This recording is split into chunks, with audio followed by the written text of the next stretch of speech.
শুনেছি যে এই দেশে কোনো বাক স্বাধীনতা নাই, এই দেশে হাসিনা এই নিরাপত্তা আইনকে ব্যবহার করে দেশের মানুষের বাক স্বাধীনতাকে হরণ করেছে।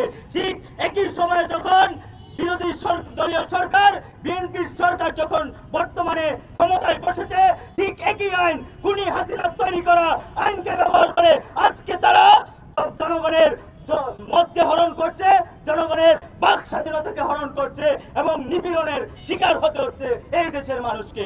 আমরা পরিষ্কারভাবে বলতে চাই, দ্রুত সময়ের মধ্যে হাসান নাসিমকে আপনারা মুক্ত করে দেন।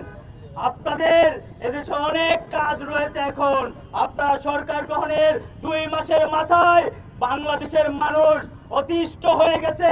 জ্বালানির সংকট, দ্রব্যমূল্যের ঊর্ধ্বগতি সহ নানান সংকটের মুখোমুখি বাংলাদেশের মানুষ হয়েছে।